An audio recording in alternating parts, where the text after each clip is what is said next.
안녕하세요. 오늘은 여러분께서 보내주신 자료, 제목이 사망에서 생명으로의 역전인데요. 이 글의 일부를 가지고 좀 깊이 들어가 보려고 합니다. 네, 흥미로운 주제죠? 이게 구약성경 에스더서 8장에 나오는 아주 극적인 반전 이야기인데요. 정말 절망적인 상황, 거의 불가능해 보였던 그 상황이 어떻게 희망으로 확 바뀌는지, 그 핵심 통찰이 뭔지 그 지점을 한번 파헤쳐 보겠습니다. 네, 좋습니다. 자료 배경은 고대 페르시아 제국이고요. 유대 민족 전체가 말살될 뻔한 그 위기에서 에스더라는 인물을 통해서 어떻게 그 위기를 넘어서는지 그 종교적인 해석을 담고 있거든요. 네, 그렇죠. 단순한 역사 이야기가 아니고요. 맞아요. 단순히 그냥 와, 재밌는 이야기다 이걸 넘어서 이 글은 절대 바꿀 수 없는 법이랑 그걸 또 무력화시키는 새로운 법의 관계. 이걸 통해서 율법과 은혜, 또 영적 권위 같은 더 큰 신학적 주제로 이야기를 쭉 확장시키더라고요. 네, 깊이가 있는 해석입니다. 자, 그럼 이 흥미로운 해석 속으로 한번 같이 들어가 볼까요? 네, 먼저 당시 상황이 와, 이게 얼마나 절망적이었는지 좀 실감나게 짚어볼 필요가 있을 것 같아요. 페르시아 제국이 127개 도잖아요. 그 전역에 특정 날짜에 모든 유대인을 죽여라 이런 왕의 조서가 공포된 상태였어요. 네, 상상만 해도 끔찍하죠. 이 자료에서 비유를 드는데 참 적절해요. 우리 뭐 다섯 식구끼리 한 약속도 바꾸려면 얼마나 힘듭니까? 아유, 그렇죠. 쉽지 않죠. 근데 하물며 대제국의 왕이 도장 딱 찍어서 선포한 법령을 뒤집는다. 이건 뭐 거의 불가능에 가까운 일이었다는 걸 강조하더라고요. 네, 그 당시 법의 권위라는 게 엄청났으니까요. 바로 이런 암담한 현실 앞에서 에스더 왕비가 나서죠. 죽으면 죽으리라. 정말 비장한 각오로 왕 앞에 나아갑니다. 네, 목숨을 건 거죠. 그녀는 이게 단순히 개인적인 문제가 아니다. 민족 전체가 계획적으로 학살당하는 이 상황 뒤에는 분명히 거대한 음모가 있다. 이런 논리로 왕에게 호소를 해요. 우리 민족 좀 살려달라고요. 그렇죠. 설득력이 있었을 겁니다. 에스더의 말에 이제 왕도 뭔가 이상하다 싶었겠죠. 그래서 감히 이런 악한 일을 꾸민 자가 누구냐 이렇게 묻자 에스더가 주저없이 딱 지목합니다. 네.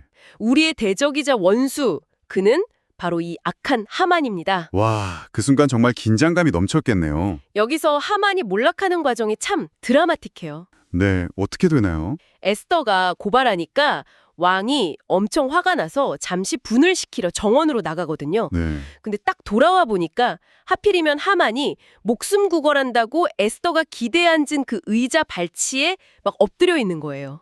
아, 타이밍이. 네, 근데 왕의 눈에는 그게 꼭 왕비를 덮치려는 것처럼 보인 거죠. 완전히 오해한 건데. 엎친 데 덮친 격이네요. 그렇죠.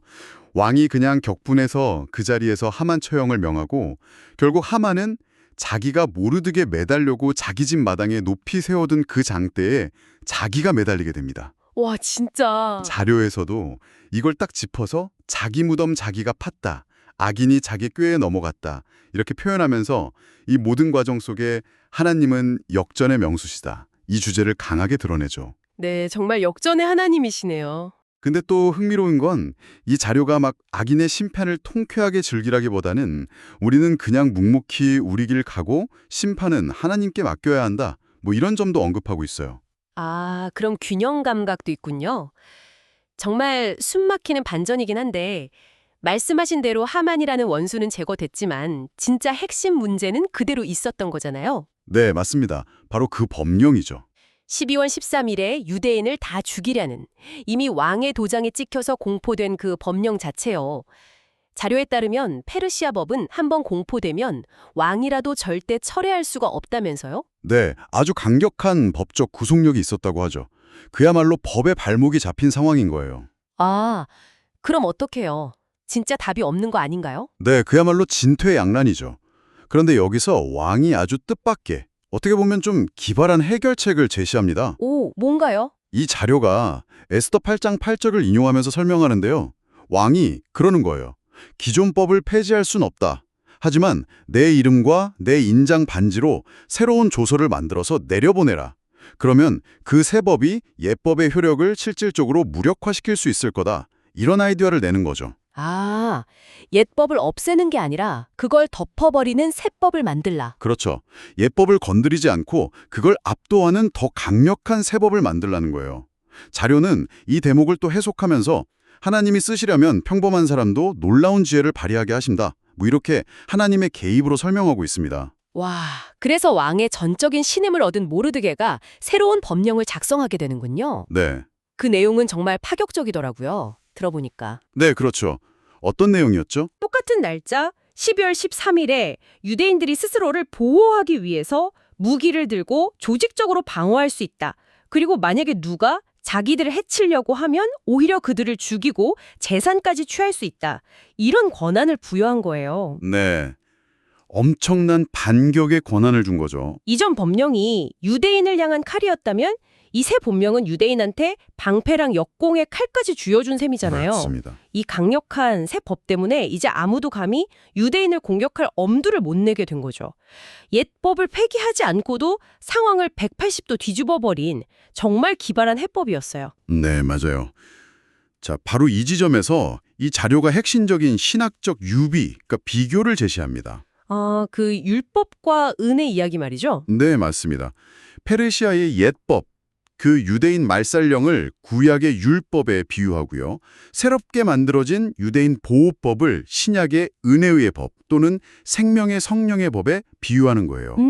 율법이요. 여기서 율법은 이 자료의 관점에서는 단순히 지켜야 할 규칙 목록이라기보다는 인간의 죄를 드러내고 그 결과로 사망, 즉 하나님과의 단절과 심판에 이르게 하는 그런 시스템을 의미하는 거죠. 네. 자료가 마태복음 5장 17절을 인용하는데 예수님이 내가 율법이나 선지자를 폐하러 온 줄로 생각하지 말라고 하셨잖아요.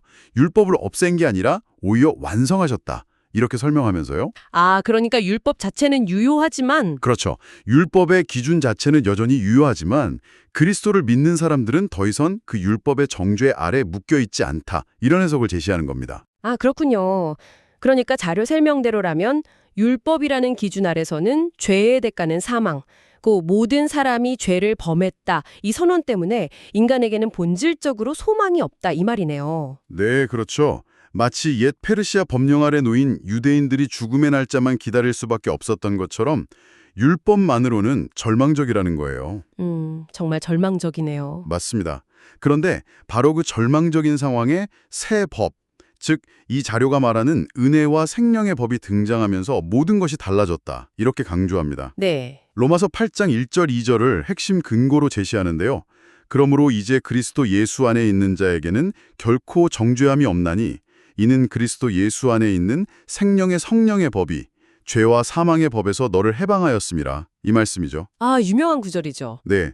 여기서 말하는 생명의 성령의 법이란 게 어떤 새로운 규칙 목록이 아니라 예수를 믿는 사람들 안에 계시는 성령님을 통해서 주어지는 새로운 삶의 원리, 즉 죄와 사망의 지배로부터의 해방과 자유, 이걸 의미한다고 설명해요. 네, 삶의 원리군요. 이 새 법 때문에 그 누구도 심지어 우리를 끊임없이 고소하는 사탄조차도 예수 안에 있는 사람을 더 이상 죄인이라고 정죄할 수 없게 되었다. 이런 강력한 선언을 하는 겁니다. 와, 엄청난 선언인데요. 이 자료는 이런 신학적인 원리 설명에서 그치지 않고 이걸 우리 실제 삶에 어떻게 적용할 수 있는지 좀 구체적으로 이야기하는 것 같아요. 네, 그 부분이 또 중요하죠. 영적으로 사고하기라는 말이 나오던데요. 이게 뭐죠? 아, 네. 그게 뭐냐면요. 우리가 살면서 낙심하거나 두려움, 우울함 같은 부정적인 감정이나 상황에 빠졌을 때 스스로에게 두 가지 질문을 던져보라는 거예요. 두 가지 질문이요? 첫째, 이 상황에 대해 하나님은 어떻게 생각하실까? 그리고 둘째, 사탄은 이 상황을 어떻게 생각할까? 이걸 물어보라는 거죠. 아, 관점을 바꿔보는 거네요. 그렇죠. 내가 절망하고 무기력하게 주저앉아 있는 모습을 보면서 기뻐하는 존재는 하나님이 아니라 사탄이다. 이 관점을 분명히 하라는 겁니다. 일리가 있네요. 바로 그렇기 때문에 이 자료는 신자들이 자신의 삶 속에서 예수 생명의 법이 가진 효력, 그 권세를 계속해서 주장하고 선포해야 한다고 말합니다. 주장하고 선포한다고요? 네, 요한복음 1장 12절에 영접하는 자, 곧 그 이름을 믿는 자들에게는 하나님의 자녀가 되는 권세를 주셨으니 이 말씀이 근거인데요. 여기서 권세라고 번역된 헬라어 엑수시아에 주목해요. 엑수시아. 이게 단순한 힘이나 능력, 디나미스와는 좀 다른 개념이에요. 합법적인 권리, 정당한 권위, 자격 이런 걸 의미한다고 설명합니다. 아, 권리나 자격이군요. 자료에서 이걸 아주 재밌게 비유하는데요. 어린아이가 아빠 집을 우리 집 이러면서 아빠의 모든 것을 당연히 자기 것처럼 누릴 권리가 있다고 생각하는 것과 같다는 거예요. 아버지 건 다 내 거예요. 이렇게 당당하게 외칠 수 있는 특권이라는 거죠. 재밌는 비유네요. 그래서 우리는 더 이상 죄책감이나 실패의 두려움 같은 죄와 사망의 법에 짓눌려 살지 말고 이 자녀의 권세를 사용해서 독수리처럼 자유롭게 비상하는 삶을 살아야 한다. 이렇게 강력하게 촉구하는 거죠. 땅바닥만 보고 사는 닭처럼 살지 말고요. 네, 독수리처럼. 그래서 자료에서 구체적인 선포, 기도, 예시들도 좀 나오는 것 같더라고요. 네, 맞아요. 실제적인 적용이죠. 다 열거하기엔 좀 그렇고 핵심 내용을 요약하면 이런 거죠. 우리를 막 죄책감이나 무기력감에 묶어두려는 거짓된 생각들, 또 우리 감정이나 의지를 위축시키는 두려움, 우울감, 혹은 자기의에 빠져서 분노 조절 못하게 하는 악한 영향력, 자기 비하, 절망감 이런 것들을 향해서 예수 그리스도의 이름으로 명하노니 떠나가라. 이렇게 단호하게 명령하면서 대적하라는 거죠. 네, 바로 그겁니다. 이게 우리에게 주어진 자녀의 권세를 믿음으로 행사하는 한 방법이라고 설명하는 거예요. 아, 그렇군요. 이 자료가 또 많은 사람들이 고민하는 개인적인 행복 문제도 좀 솔직하게 다루는 것 같아요. 네, 그 부분도 인상 깊었어요. 예를 들면, 아니, 나는 정말 가족을 위해, 교회를 위해 이렇게 열심히 헌신하는데 왜 내 마음은 행복하지 않을까? 왜 주변 사람들은 내 노력도 몰라주고 나를 힘들게만 할까? 이런 생각들이 있잖아요. 네, 누구나 한 번쯤 해봤을 고민이죠. 이런 질문에 대해서 이 자료는 우리의 행복이 환경이나 조건, 다른 사람들의 인정 이런 데 달려있는 게 아니라 오직 성령 충만함에서 비롯된다고 주장하더라고요. 성령 충만이요? 여기서 성령 충만이라는 건 자료 맥락상 보면 외부 상황이랑 관계없이 내면에서부터 오는 깊은 평안, 기쁨, 만족감 이런 걸 의미하는 것 같아요. 저자 본인이 내가 먼저 행복한 목사가 되어야겠다 이렇게 다짐했던 개인적인 경험도 나누면서 내면의 상태가 중요하다고 강조하고요. 네, 결국 내면의 문제라는 거군요. 그리고 이어서 이렇게 발견한 기쁨과 해방의 소식, 즉 복음을 자기 혼자만 알고 있으면 안 된다. 이 점을 또 강력하게 강조합니다. 아, 전파해야 한다는 거군요. 네, 마치 모르드게랑 에스더가 유대인을 구원하는 그 새로운 법령이 공포되자마자 수도인 수산뿐 아니라 제국 전역 127개 지방에 흩어져 사는 모든 유대인에게 그 소식을 최대한 빨리 전하려고 왕의 준마, 가장 빠른 말을 타고 역졸들을 급파했던 것처럼요. 네, 그 장면이 에스더서에 나오죠. 자료가 이 장면을 생생하게 묘사하면서 우리 역시 주변에 낙심하고 절망하고 두려움에 빠진 사람들에게 이 기쁜 소식을 적극적으로 전해야 할 사명이 있다. 이걸 일깨워줍니다. 로마서에 나오는 아름답도다 좋은 소식을 전하는 자들의 발이여 이 구절을 인용하면서 복음 전파가 얼마나 가치 있고 중요한 일인지 역설하죠. 네, 사명감까지 연결되는군요. 이제 글의 마무리 부분인데요. 이 자료는 그리스도인에게 주어진 궁극적인 승리와 안전함, 여기에 대한 확신을 다시 한번 강하게 심어주는 것 같아요. 네, 그렇죠. 결론 부분이죠. 한때 하늘을 찌를 듯했던 그 하만의 권세는 정말 눈 깜짝할 사이에 무너져 내렸지만 예수 그리스도 안에 있는 신자의 삶은 결코 그렇게 허무하게 망가질 수 없다. 이런 선언이죠. 네, 강력한 메시지입니다. 로마서 8장 마지막 부분을 인용하면서 사망이나 생명이나 천사들이나 권세자들이나 현재일이나 장래일이나 능력이나 높음이나 기품이나 다른 어떤 피조물이라도 우리를 우리 주 예수 안에 있는 하나님의 사랑에서 끊을 수 없다. 이 말씀을 통해서 이 흔들리지 않는 안전함과 보호를 강조하고요. 하지만 동시에 이 자료는 우리가 살아가는 현실 속에서는 여전히 치열한 사망과의 싸움이 계속된다는 점도 놓치지 않아요. 현실을 외면하지 않는 거죠. 아, 그 부분도 있었죠. 마치 우리 귓가에 끊임없이 속삭이는 목소리처럼 말이죠. 야, 너 같은 인생 살아서 뭐하냐? 네 꼴을 좀 봐라. 이제 그만 포기해. 네 나이가 몇인데 아직도 그 모양이냐? 너 병들어서 곧 죽을지도 몰라. 이런 식으로 우리를 낙심시키고 주저앉게 만들려는 현실적인 어려움과 부정적인 생각들이 끊임없이 도전해 온다는 걸 인정합니다. 매일매일이 영적인 전투의 현장이라는 거죠. 네, 정말 그런 목소리들이 들릴 때가 있죠. 바로 이러한 사망의 목소리에 맞서서 이 자료는 우리에게 생명의 태도를 가질 것을 강력하게 촉구하면서 끝을 맺습니다. 생명의 태도요? 네, 쉽게 포기하지 않는 태도, 실수하고 넘어졌더라도 다시 믿음으로 일어서는 태도, 오늘보다 내일이 더 나을 것이라고 소망하는 태도를 가지라는 것이죠. 네, 긍정적이고 적극적인 자세네요. 우리를 향해서 죽음을 말하는 목소리 앞에서 오히려 내 삶은 결국 부활과 승리로 끝날 거야. 오늘의 실패가 오히려 나를 더 강하게 만드는 약이 될 거야. 지금 이 어려움이 놀라운 반전의 시작이 될 거야. 이렇게 믿음으로 선언하라는 겁니다. 와, 힘이 나는 선언인데요. 마치 하나님께서 너는 내가 십자가에서 피 흘려 값을 치르고 얻은 내 소중한 자녀라. 그러니 일어나라, 다시 일어나라. 이렇게 외치시는 것처럼요. 결국 예수 안에서 우리에게 주어진 이 은혜와 생명의 법이 우리를 진정한 가치와 궁극적인 승리로 이끌 것이다. 이런 강력한 믿음의 메시지를 전달하면서 글을 마무리하고 있습니다. 네, 감동적인 마무리네요. 네, 오늘은 에스더 8장의 극적인 반전을 다룬 사망에서 생명으로의 역전이라는 글을 통해 페르시아 제국의 법적 딜레마에서 시작해서 율법과 은혜라는 깊은 신학적 주제, 그리고 신자에게 주어진 영적 권위와 현실 속 믿음의 싸움이라는 적용점까지 정말 폭넓게 살펴봤습니다. 네, 아주 흥미로운 여정이었어요.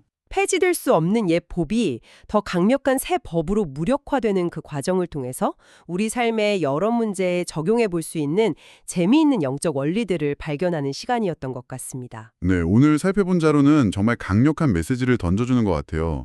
오래되고 도저히 바꿀 수 없을 것만 같은 그런 견고한 규칙이나 상황이라 할지라도 그것에 뛰어넘는 더 높은 차원의 원리, 나 새로운 법, 여기서는 이제 은혜와 믿음 같은 것이 작용할 때 상황 전체가 극적으로 변화될 수 있다.